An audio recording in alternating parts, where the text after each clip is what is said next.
Ombudsman and the Commission on Audit is hereby called to order. Before we begin, I'd like to acknowledge the presence of our Ombudsman, Samuel Martirez, as well as our COA Chairperson, Gamaliel Cordoba, and also the members of the COA and the Office of Ombudsman delegation. We will begin with the presentation of the different departments, and then we will open the floor for questions in order of arrival, beginning with the Senate leadership. May I ask the Secretariat to please read the names of our resource persons present? Thank you, Madam Chair. Good afternoon, Your Honors, and to all our guests. Allow me to introduce our resource persons present in today's budget briefing. To our resource persons, if your name is called, please raise your hand so the senators can identify where you are seated.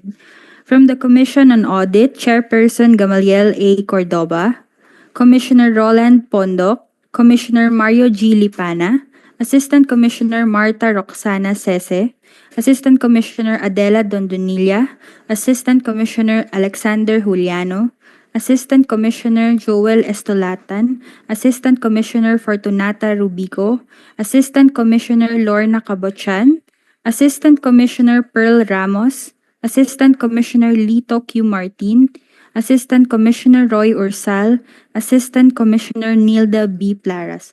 From the Office of the Ombudsman, Ombudsman Samuel Martirez, Deputy Ombudsman Dante F. Vargas, Deputy Ombudsman Jose M. Balmeo Jr., Deputy Secretary Ronald O. Chua, Graft Investigation and Prosecution Officer Jeffrey Ravelo, Director Violeta L. Agustin, Acting Director Christopher B. Lim, Project Evaluation Officer Manolet Eugenio, Planning Officer Francis Gabriel C. Mayoralgo. Also from the Commission on Audit, we have Supervising Auditor Edwina Dolente for the COA and Supervising Auditor Joey I. Bernardino for the Ombudsman. We also have representatives from the DBM, Acting Director Lulu Vispo for the COA, and Acting Director Mary Rose Aguilar for the Ombudsman. That is all, Your Honor. Thank you. Thank you. May we ask the Ombudsman if they're ready with their presentation? Yes, you are, Your Honor. Then go ahead. I'd like to request Deputy Secretary Ronald Chua to present our budget.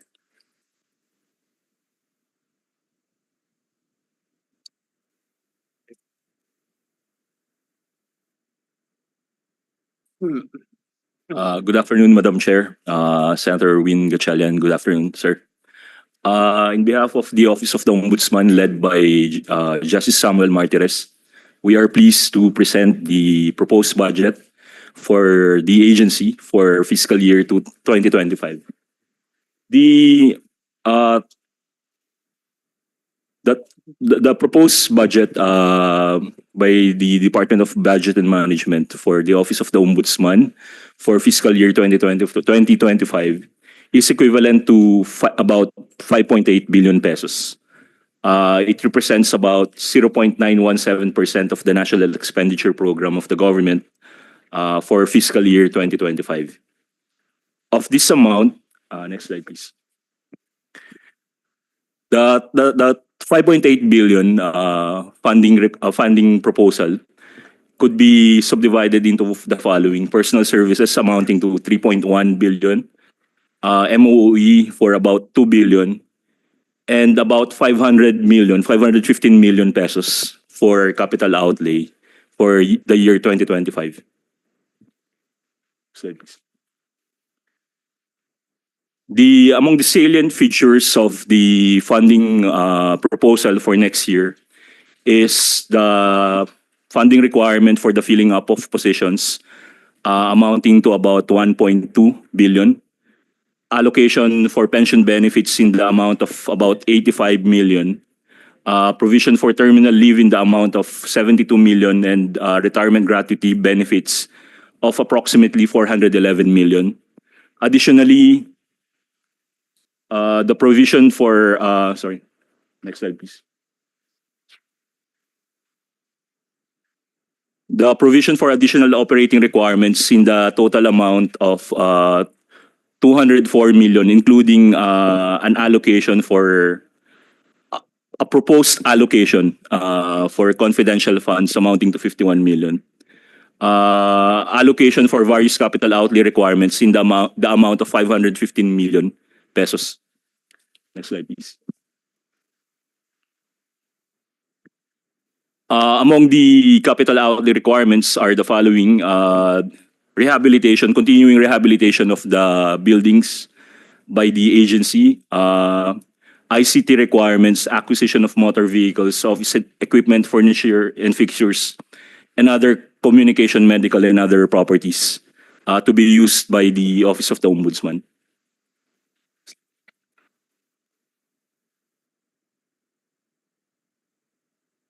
Be that as it may, while we're thankful for the proposal of the Department of Budget and Management for the said amount, the Office of the Ombudsman is requesting the Senate and the House of Representatives for an additional funding in the amount of about 975 million for fiscal year 2025. This is on account of the intended creation of 62 lawyer positions, which would augment the manpower of the Office of the Ombudsman. This additional manpower would entail a funding requirement of about 557 million for fiscal year 2025. We also intend to put up or establish satellite offices across the country. This initiative would then require an additional 400 million pesos. Finally, we also intend to augment non-legal employees of the Office of the Ombudsman, for which an additional 18 million pesos is intended to be allocated.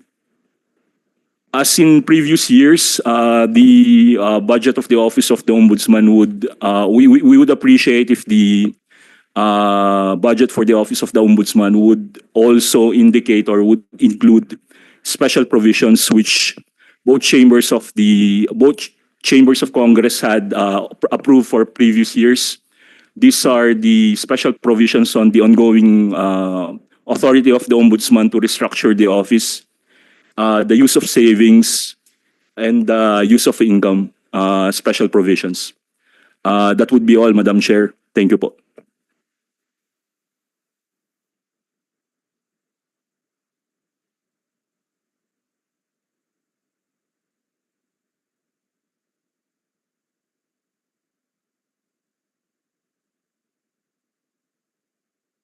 Are you finished?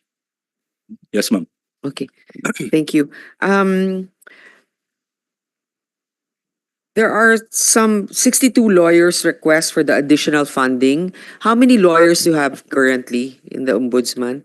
And these lawyers are supposed to provide what particular service? Your Honor, the Office of the Ombudsman would like to address now the issue of inordinate delay in the investigation of cases. So to address this issue, the office has decided to merge the fact-finding investigation as well as the preliminary investigation, create additional bureaus, and hire additional lawyers. Right now, we're filling up some vacancies. We're hiring about 74 lawyers now, and we have a pending. 79 lawyers, and we have a pending request with the Department of Budget and Management for the creation of an additional of 62 more lawyers. This, I hope, will address this problem of inordinate delay. But I don't think that is only on the matter of administrative aspect insofar as I'm concerned. I would soon request the Senate as well as the House of Representatives that the issue of inordinate delay be defined by law. Because right now, preliminary investigation, which is in criminal cases, is counted in the computation of inordinate delay. At the stage of the preliminary investigation, there is as yet no case to talk about. A case is you can only talk about a case if there is already a pending complaint before the courts. But this has been the easy way out of some courts in, I'm sorry to say this, but in trying to reduce their dockets, we had been suffering dismissals of cases on the ground of inordinate delay. But if you look at the statutes, these cases that we have filed, this is still within the prescriptive period of the offense committed. Now, if you are really fighting graft and corruption, we only have to talk of inordinate delay with respect to the investigation of the Ombudsman on the administrative aspect of the case, but not on the criminal aspect of the case. Because on the administrative aspect of the case, the Ombudsman is acting as a quasi-judicial body. While during the preliminary investigation, it is exercising an executive function. So this soon we will be filing a proposal for Congress to define what is inordinate delay.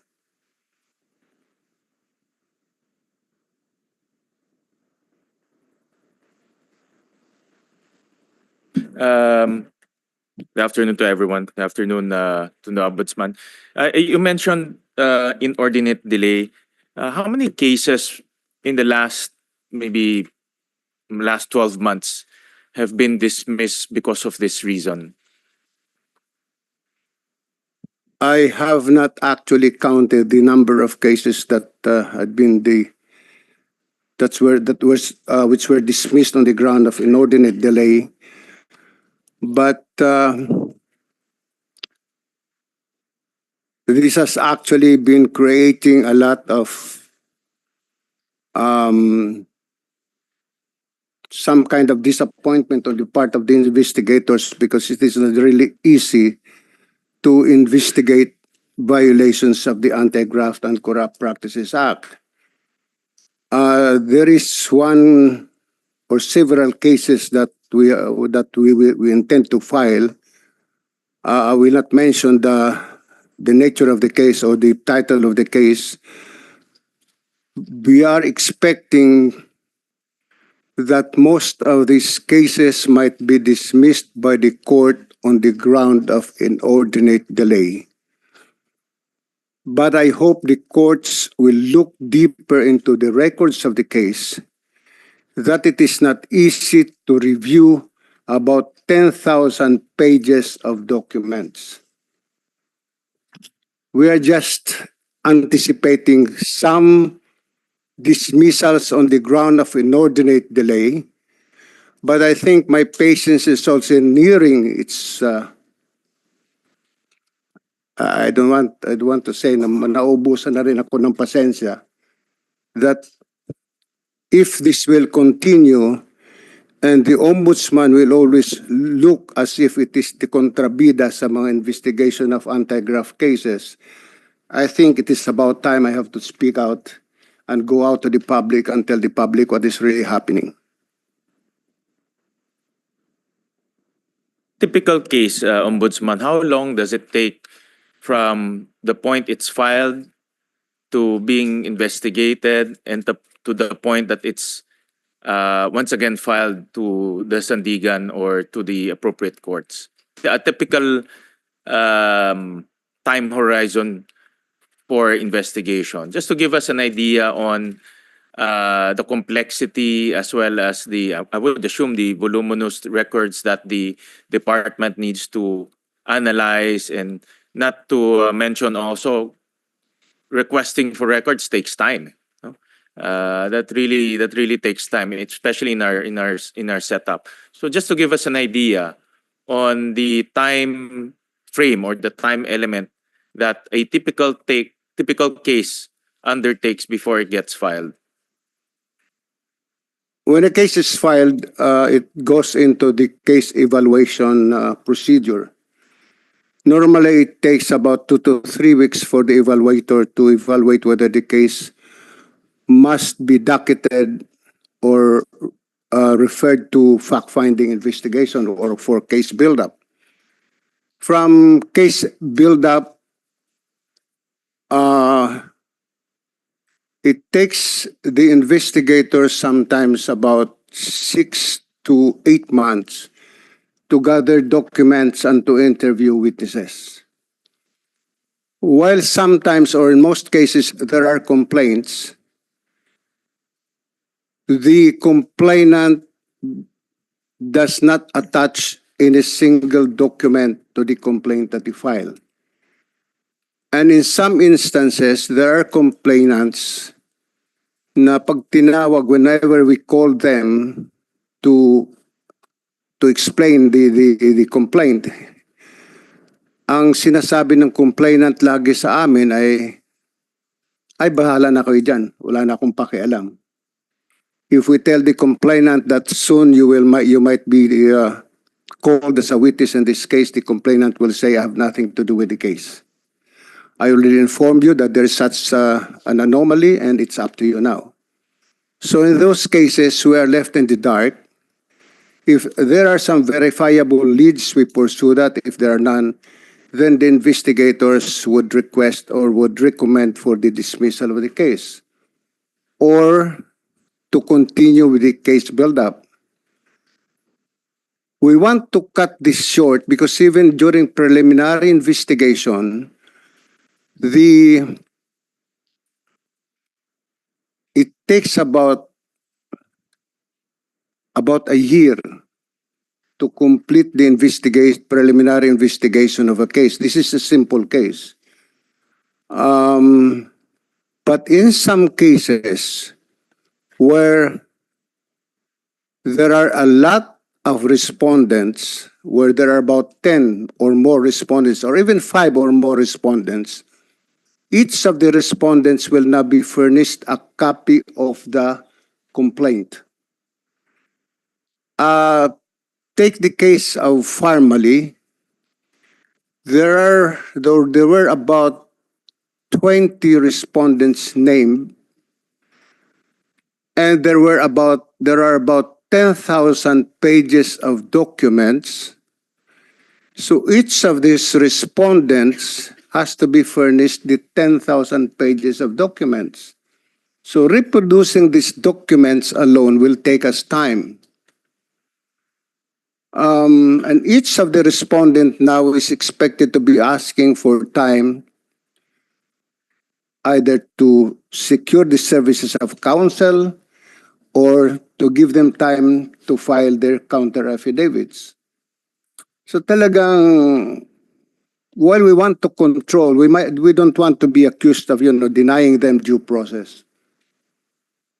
So at best, a complicated case will take the investigators about 2 to 3 years to complete the investigation of the case, Your Honor.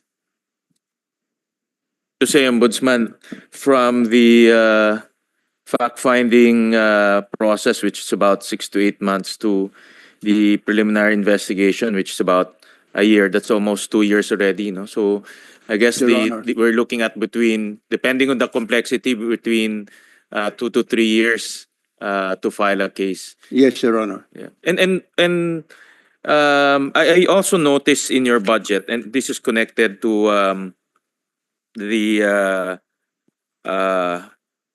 improvement in the pace of investigation, that the Ombudsman requested from DBM for your general administration and support, 6 billion pesos.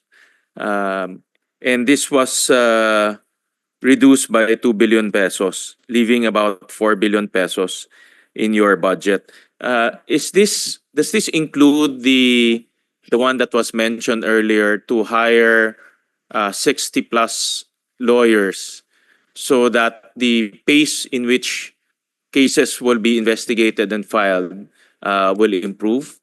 Nakita ko ang laki ho ng natapyasan ng DBM eh.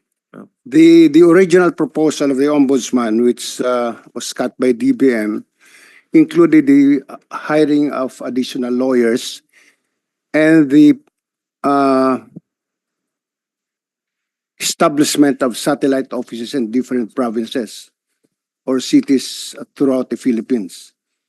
So right now, actually, we have a satellite office in Rojas City.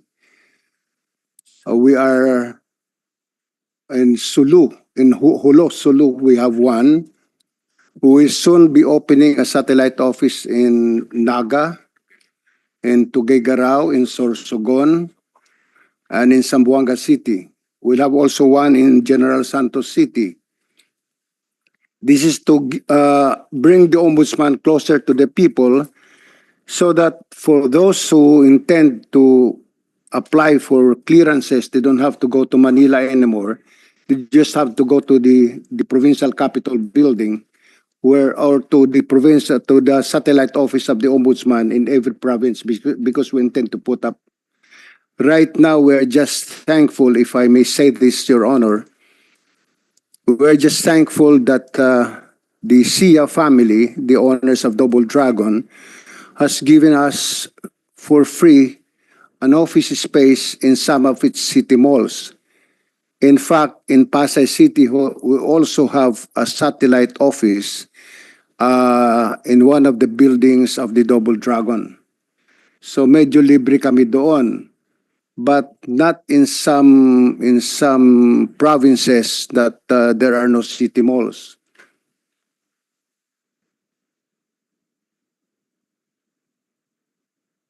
So,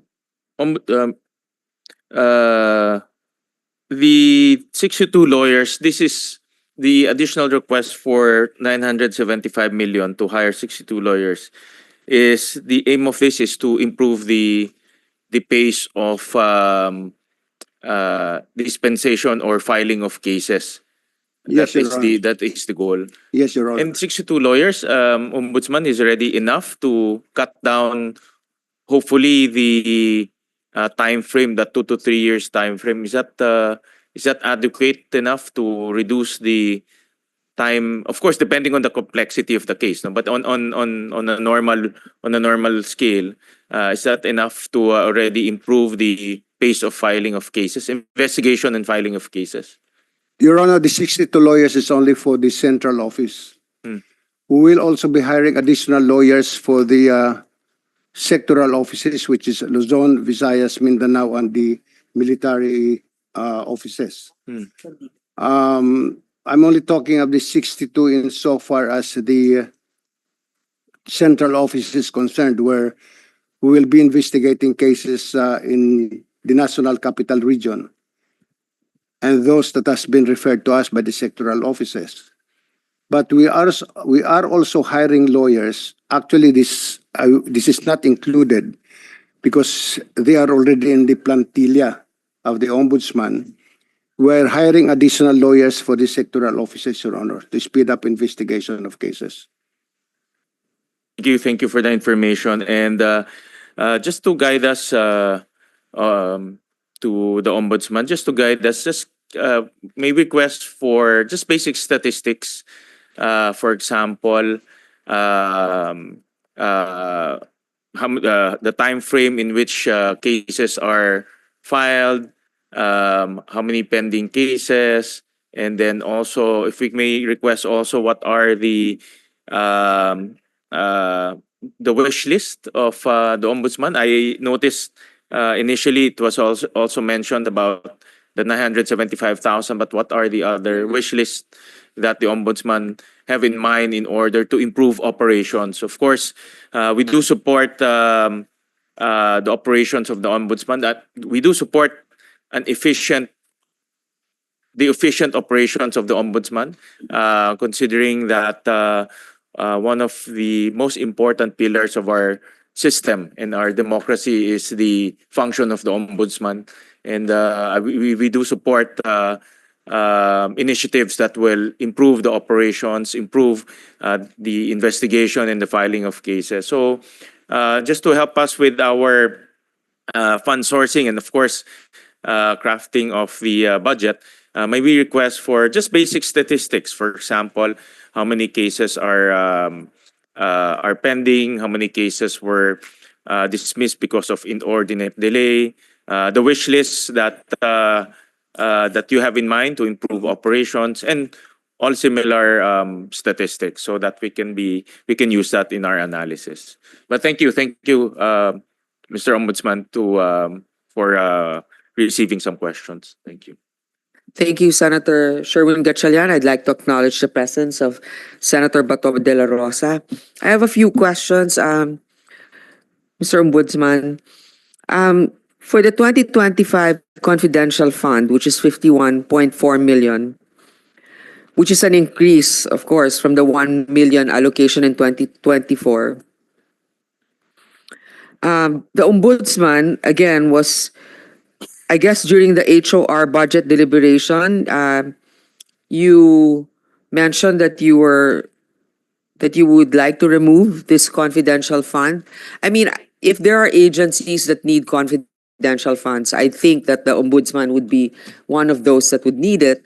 But in your analysis and your opinion, Ombudsman Martirez, would you need this 51.4 million confidential fund? And have you utilized the 1 million allocation that you had in 2024? Of course, Your Honor, we need the 51 million. But as I said, there are other investigating agencies who need this money more than us.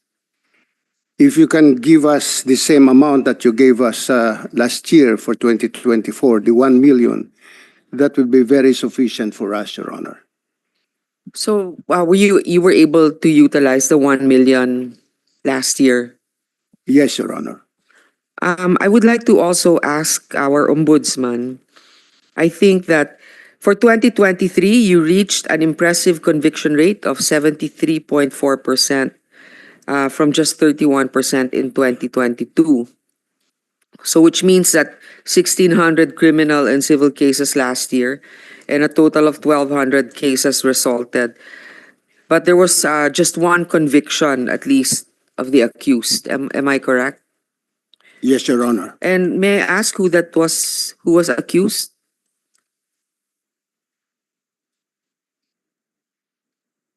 (2023) I forgot, Your Honor.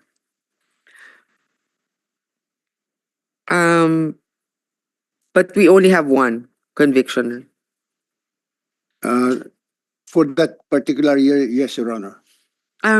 Also together with the request of Senator Gatchalian, maybe also ask for the conviction rates or the number of convictions that you've had.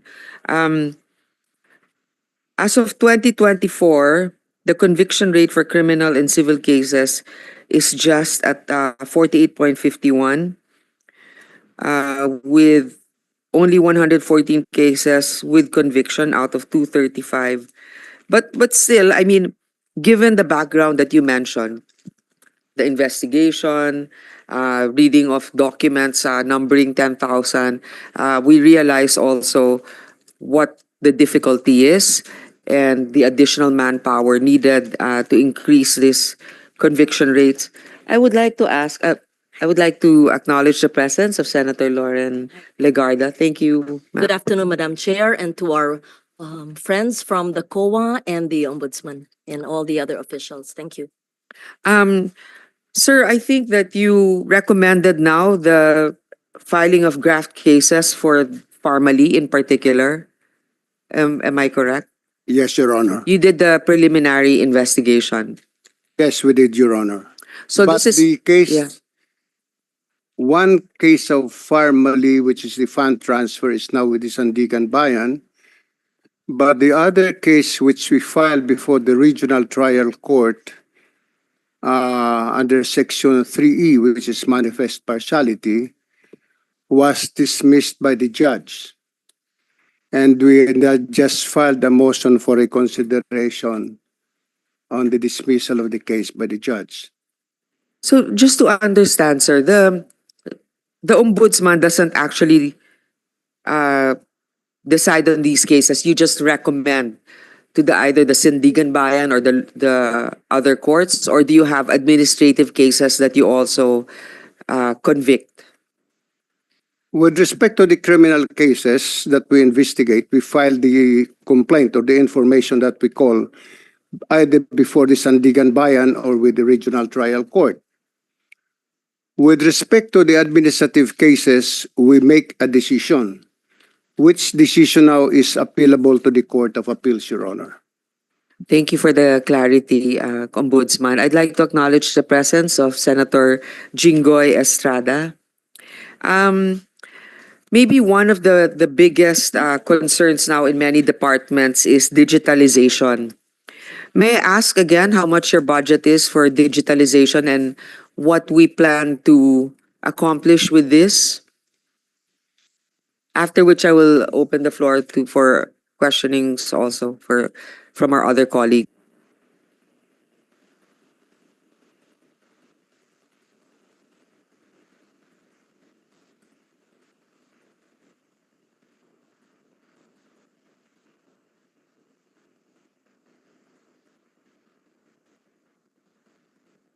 The proposal is 474 million, Your Honor. I'd like to inform Your Honor that the Ombudsman is in the process of computerization and in the process of improving its information technology system. During the pandemic, I discovered that the system of the Ombudsman, the case information system of the Ombudsman was hacked. It was then that I discovered that our firewall was administered by the very company that supplied us our firewall. So with that, we filed administrative cases against some responsible employees of the Office of the Ombudsman. We found out that from the time that the case is being investigated, this has been monitored by about 3 or 4 persons that are probably identified with the supplier of the firewall. So we got in touch with the government of Estonia through its ambassador. We sought for assistance, and they referred to us one of its companies. They reviewed our system, and we are now planning to go into a government-to-government contract with Estonia. They proposed to us about 1.6 million euro. Why Estonia in particular, sir? Well, Estonia is one of the leading countries with respect to IT, Your Honor. So it's only 1.6 million euros Yes, Your Honor. for the DICT. Actually, that doesn't sound too much. I mean, when you think about actually overhauling the system and protecting information, but as long as it went through the proper bidding, I suppose, or this is a G2G. If we go through the proper bidding, other bidders will participate. So we will not be assured that it will be the government of Estonia who will be helping us put up the system, as well as help us create our own firewall, Your Honor. So this is just a direct negotiation with the government of Estonia. A direct negotiation, but right now we're working for a government-to-government contract. We have just gotten in touch with the Department of Foreign Affairs with respect to these matters, Your Honor. Okay, thank you, Mr. Ombudsman. Thank you, Your Honor. I acknowledged you already. Anyone with questions for our Ombudsman? Madam Chair, I don't have any questions. I recall that it was around for 5 years that I chaired the budget of the Ombudsman, and I give full support to the budget of the Ombudsman. Everything is in order as always. And I recall it was during my tenure when we provided capital outlay for the building of the Ombudsman. I hope they're able to use the funds, and I give my full support for the budget. Thank you, Madam Chair. Thank you, Senator Lauren Legarda. Maybe there's a feedback on the capital outlay that was given by our generous Vice Chairperson. It's not my money, it's government. I know, but Yes. approved by our generous chairperson, Vice Chairperson. The capital outlay, the money provided uh, for uh, for the building of the ombudsman was used in the construction of the building in of Rosales, Pangasinan, Your Honor, and the sectoral office of the ombudsman in Cebu City.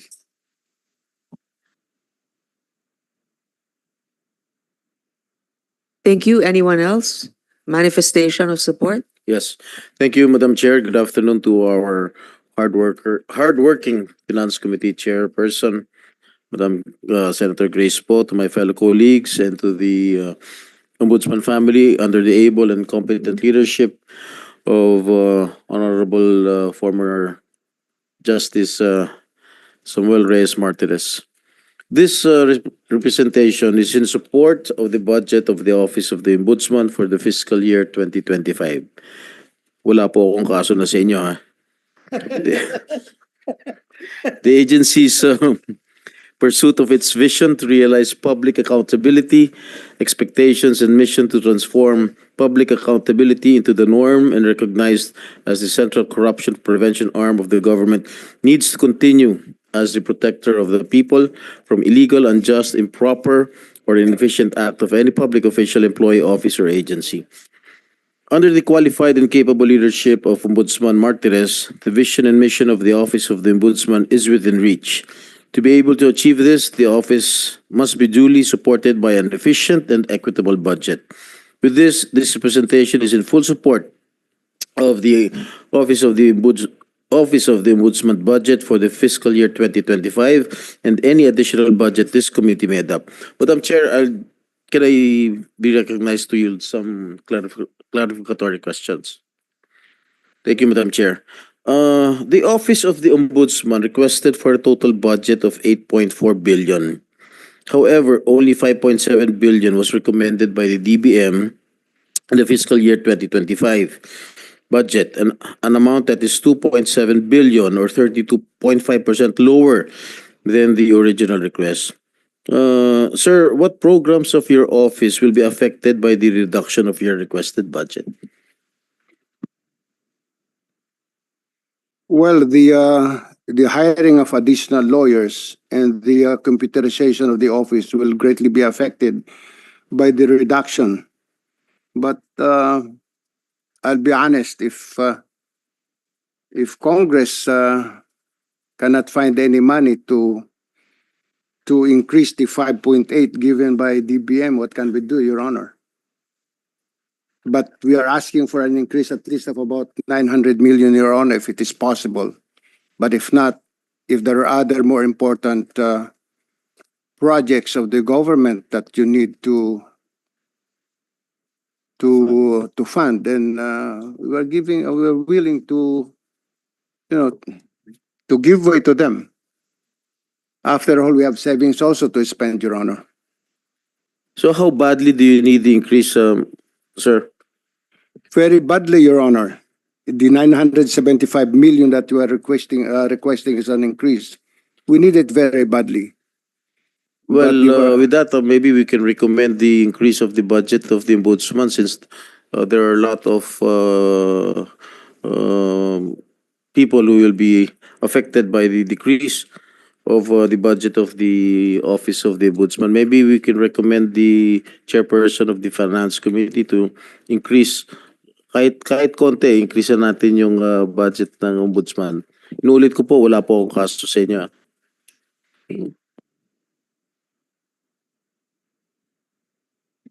Second question, sir. How many cases does the Ombudsman handle in a year?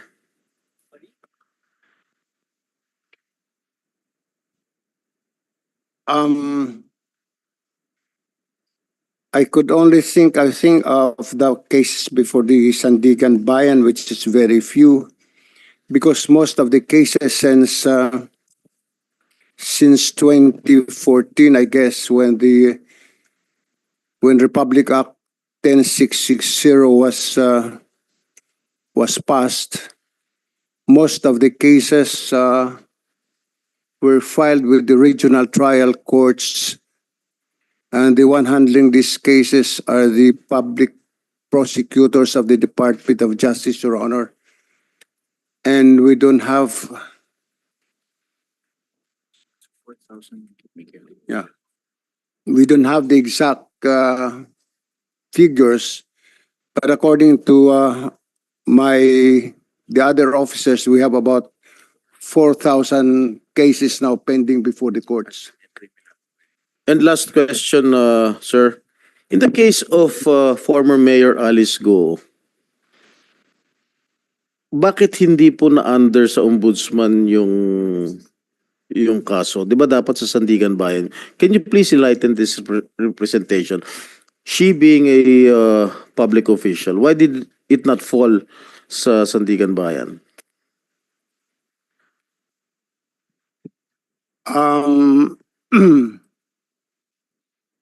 Is it okay, Your Honor, if I discuss this in private with you or with the other members of the other senators? I don't want to be divulging some secrets that the accused, the lawyers of the accused might be using against us. So I'd rather not discuss this matter in public, or I might be able to say things that, might help the accused in their defense. I respect it, sir. Thank you, Senator. We understand, of course, the point of our ombudsman. There are certain things about the cases we don't want to preempt. So feel free, Senator Estrada, to meet with the ombudsman to clarify your query. Senator De La Rosa has a question. Yes, Madam Chair, thank you. Before I ask a very, very small question, I just would like to manifest my support sa budget ng ombudsman at ng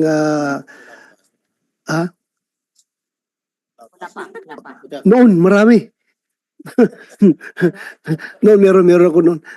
Madam Chair, sir, I just would like to know kung yung Ombudsman Mindanao, Ombudsman Visayas, are they allowed to issue ombudsman clearance for people from government who will be seeking for promotions and appointments, or centralized pa rin yung ombudsman clearance niyo dito sa Manila?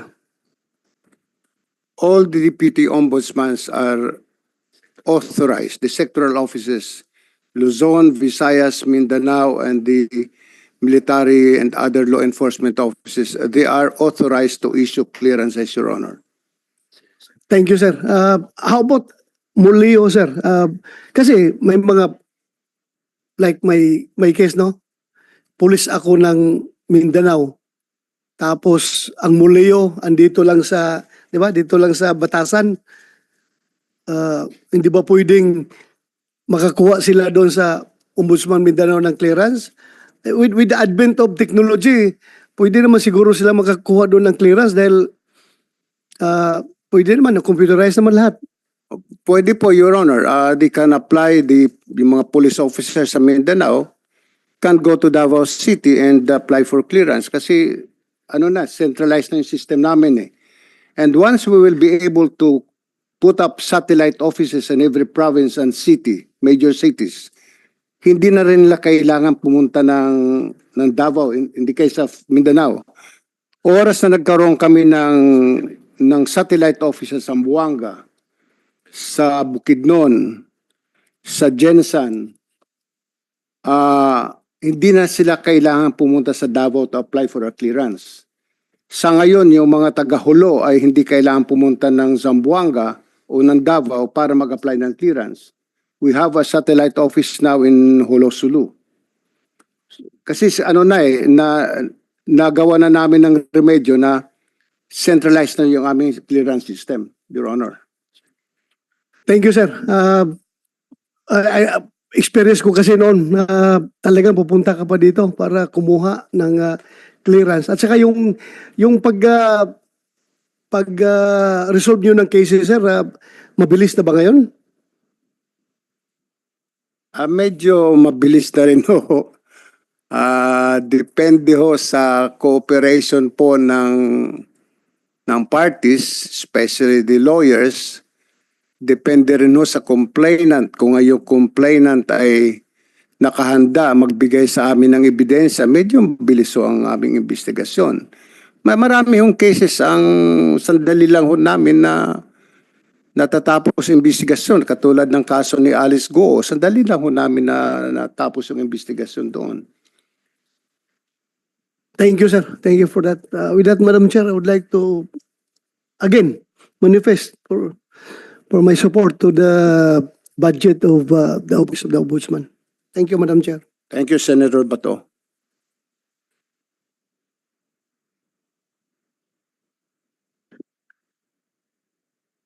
Madam Chair, I move that we terminate the proceedings of the budget hearing of the Office of the Ombudsman and recommend it to the plenary. I second the motion and give full support to the budget of the Office of the Ombudsman. Thank you, Madam Chair. Thank you. Before I close, I would like to appeal to the Ombudsman for clearances. Anyway, you'll be developing your DICT capability. Yun nga, just like what the Supreme Court's doing, minsan naghihiring sila in tawi-tawi with the use of a satellite transmission. Baka pwede na rin na kahit na online na lang yung yun nga lang, just to verify the individual well, baka pwede na rin online na lang yung application for simple clearances, obviously. But with that, again, also full support for the budget of the Ombudsman. Thank you, Ombudsman Martinez and the team for your presence here today. Your budget is deemed submitted. Thank you. Actually, Your Honor, mayroon na kaming online din ngayon sa clearances. At katunayan, mas mabilis na nga ngayon na i-issue yung clearance sa mga nag-a-apply ng online. Kaysa yung nag-a-apply na nagbibigay sa amin ng hard copy. Mas mabilis na ko ngayon na i-issue yung clearance sa online applications. And that's good news. Okay, so again, the budget of the Ombudsman is now deemed submitted. Congratulations. Thank you, Your Honors.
Okay, we shall now begin with our hearing for the Commission on Audit. May I ask the ones from the Ombudsman, you may now leave the session hall. Ano ba tawag dito?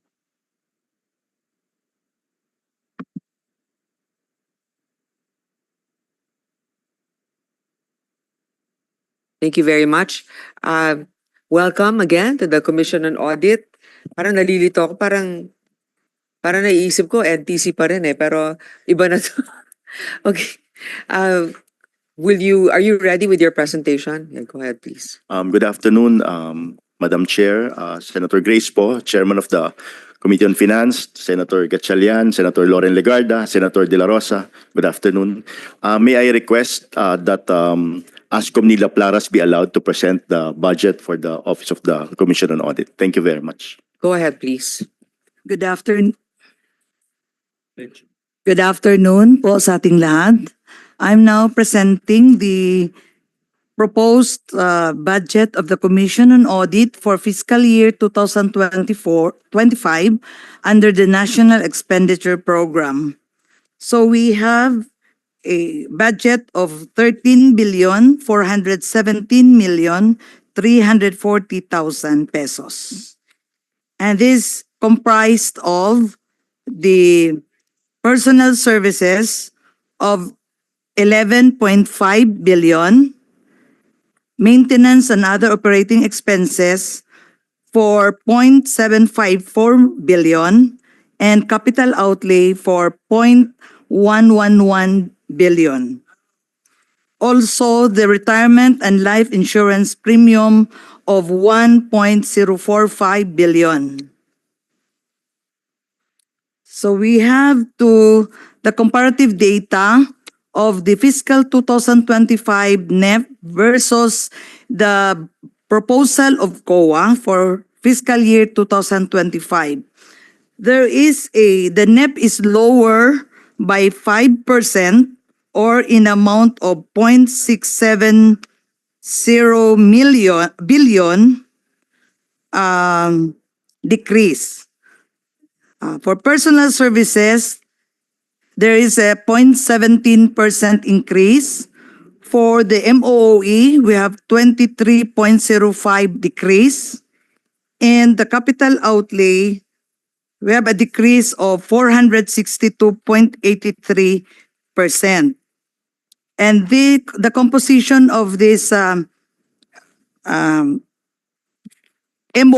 that were not considered are the operational cost of the 7 newly completed operational provincial satellite auditing offices and the semi-expendable ICT items and software subscription. For the capital outlay, the following were not considered. We have the construction of storage or records building for each of the 9 completed PISAO, construction of 2 PISAOs in Cavite and Aklan, and other structures, which is the retrofitting of Region 12, and restoration and repair works of offices in the central office, and the ICT equipment and software. So that's all for the budget of the Commission on Audit. Thank you, ma'am. I'll open the floor now for questions. Senator Gatchalian.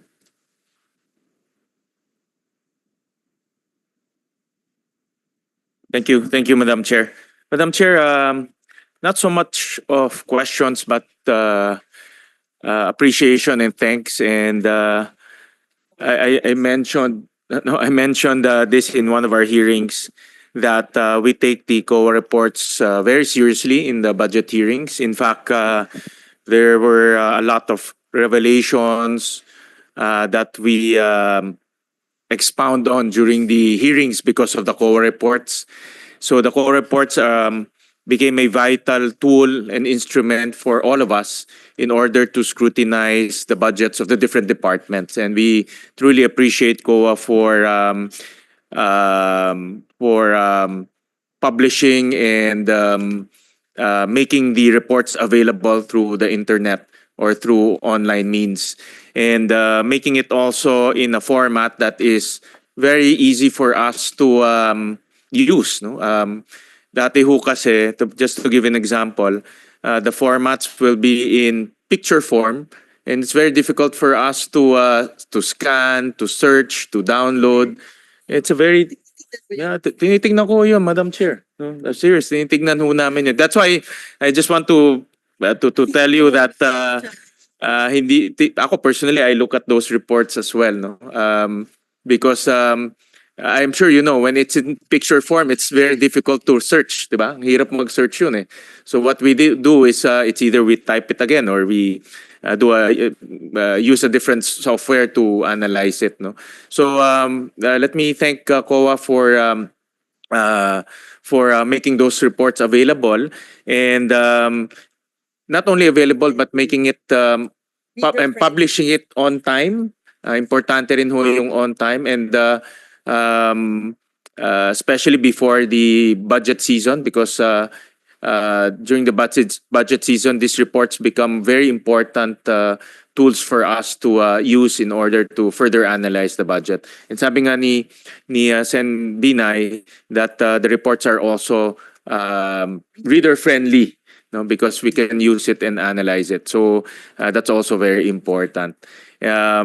That's basically it, Madam Chair, no? And kung tingin nyo wala ho nagbabasa ng report ng COA, ako ho binabasa ko yung report ng COA. Makapal lang nga ho minsan. Minsan hindi na ho ako natutulog, pero that just goes to show that we put value in the work of your team. And I know in one report, like for example po in one of our hearings in GASPE, the subsidies being given to private schools. I know there's a team who undertook the special audit of that fund, and it's not only one person but the entire team, no? So I don't want the audit report to be useless and end up not nobody reading it. So we put a lot of importance in that report. I personally read the entire report. Mahaba lang nga, no, but that's kasama yan sa trabaho.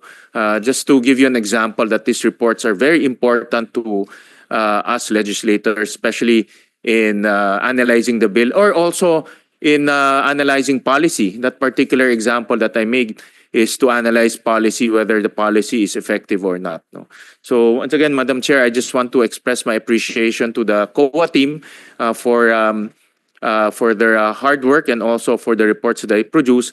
Sana ho ipagpatuloy ho natin yung on time, online, and as well as readable. Sabi nga ni Senator Binay. So maraming salamat po.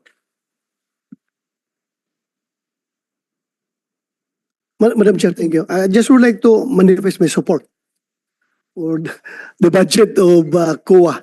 Every time kasi makita ko yung mukha ni COA chairperson, iniisip ko palagi NTC. Kaya humuntik na akong magkamali na NTC yung susuportahan ko, COA na pala. Alam naman natin na very hardworking at talagang mapagkatiwalaan yung ating chairperson ng COA, si Chairperson Gamaliel Cordoba. So my full support, Madam Chair. Thank you. Actually, I'd like to say that it seems like you found your best calling, Chairperson Lel. Parang fish in the water ka talaga dito sa COA. Imagine just a little over a year, yun nga, yung formatting is better and on time. And I've noticed, apparently even in the hearings of the HOR, talagang reference yung audit report. And I may not be as diligent when it comes to reading COA reports as Senator Gatchalian, but I would like to reiterate his statement and agree, and I fully agree with it, that what you're doing should really be appreciated by all of us. Actually, we should make it a practice to really look at it. It's not in vain that you prepare these things. This is also for the public to be able to review, right? I mean, this is available for public scrutiny. So anyway, thank you and congratulations. Normally, pag tayo sa NTC, daming problema. Pero dito, parang pag maayos ang COA, syempre, lahat ng mga departamento na didisiplina. Diba? Kasi doon naman talaga yung Senator Binay. Thank you, Madam Chair. Tayo pa din ay full support pero I have just a few questions. Well, unang-una maraming salamat kasi Chairman, nilabas niyo na yung guidelines for social media campaigns of na magiging guide kung paano yung mga different agencies pag meron silang campaign using social media. May auditing, may guidelines na on how they can do that. So, maraming salamat po. And alam naman ho natin ngayon na we just passed itong government procurement. Yung COA ho ba ay inuumpisahan nyo na, I assume na may magkakaroon ng changes dun sa pag-audit nyo because of this new procurement process. Inuumpisahan nyo na ho ba maglabas kung ano nga itong magiging bagong guidelines?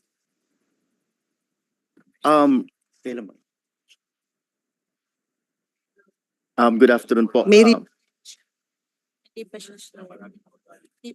Good afternoon, Madam Chair. Thank you. Before po I answer the question of Senator Binay, I would just like to say na actually yun naman pong production po ng COA is not me.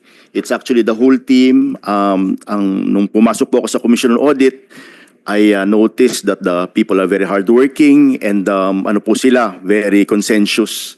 You don't have to follow up, you don't have to push them. Talaga pong ginagawa po nila yung kanilang trabaho and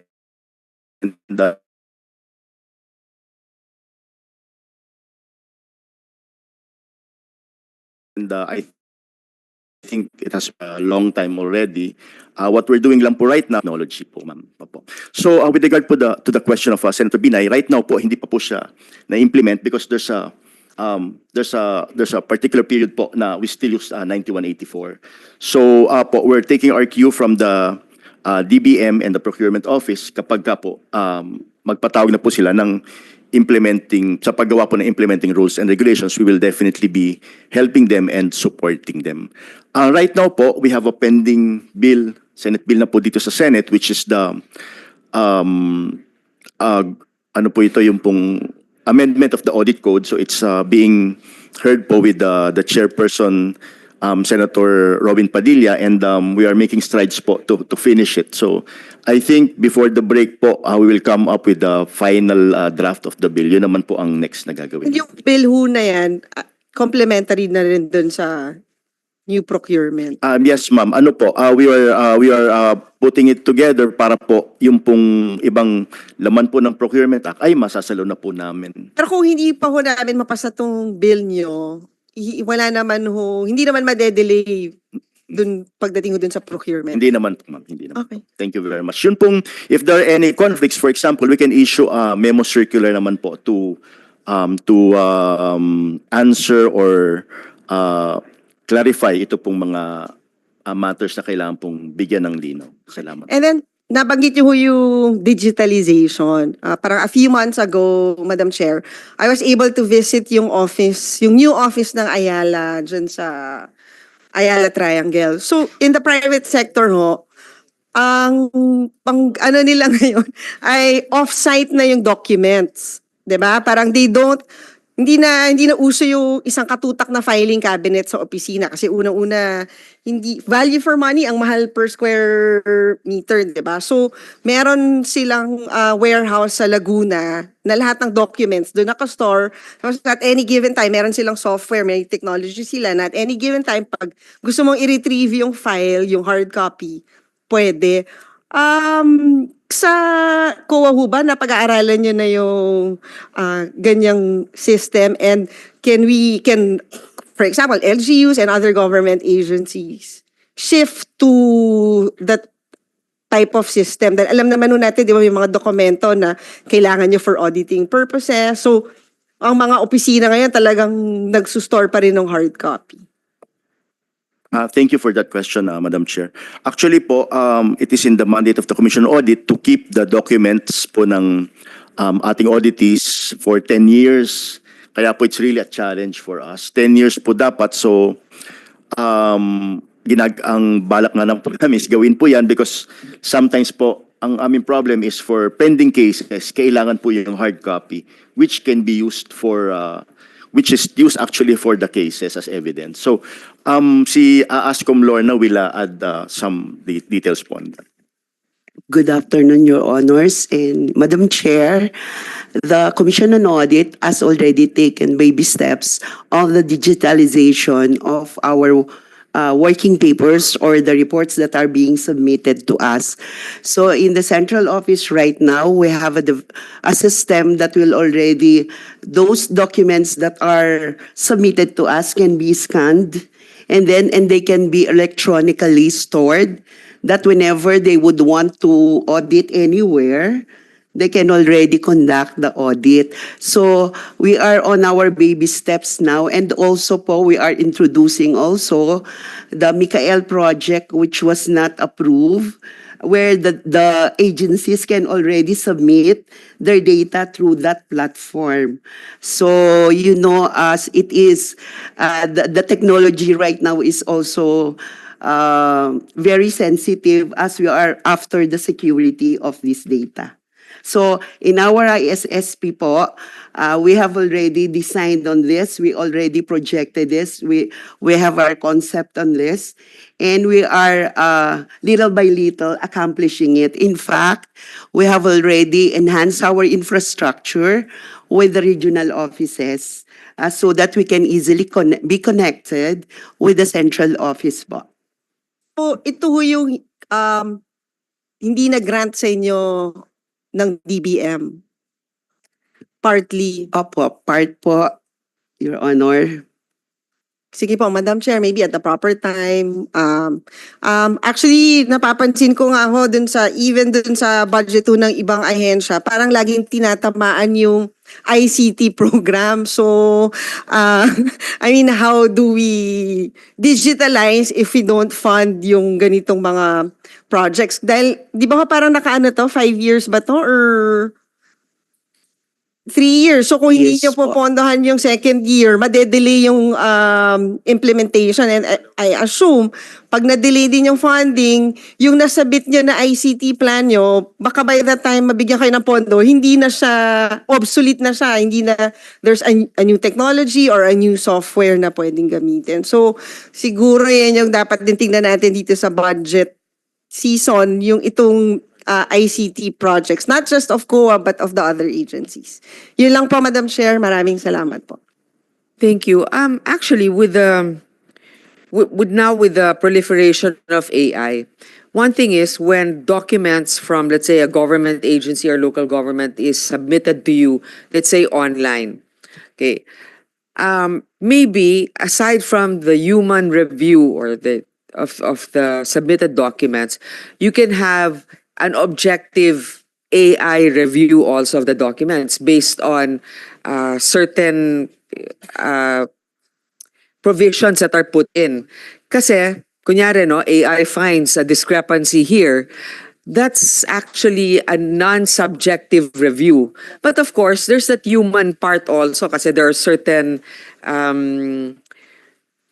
conditions that also have to be considered that maybe AI won't be able to see. And the reason why I bring this up is it so that there's also a certain, di ba, sometimes when there's less human intervention, it's less, I guess, room for undue influence. So have we studied that, for example, something is submitted that it's analyzed by AI, or do we have a proposed project for something like this? Ma'am, yeah. Right now po kasi we're still using the hard copy, which is the originals of the submissions of all the agencies. But Ascom Lorna will expound on the use of that software. Yes, Madam Chair. As we are on the steps right now scanning the documents, we are still in the process of exploring the AI technology. And in fact, the Mikael project that was not included in the budget, ito po yung konsepto that we're trying to work on. But, we've got really to explore it on how we can embed into our internal systems of getting the data or the documents that are being submitted to us. How much po. was given to you already for this digitalization project or computerization? Kasi sabi mo partially funded.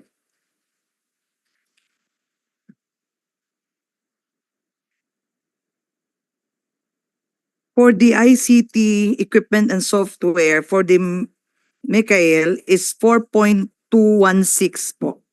Million? Opo. Magkano yung kailangan nyo, yung request? Yun po ang was not considered. 4 million lang?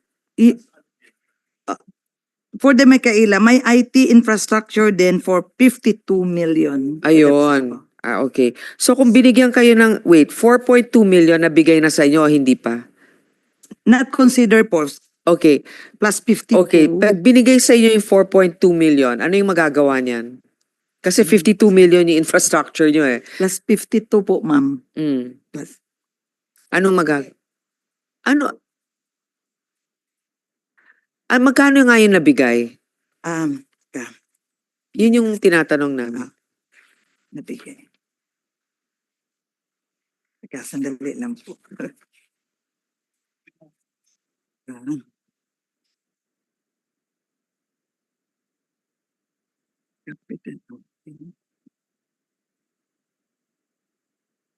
Um, 63.561 po, million.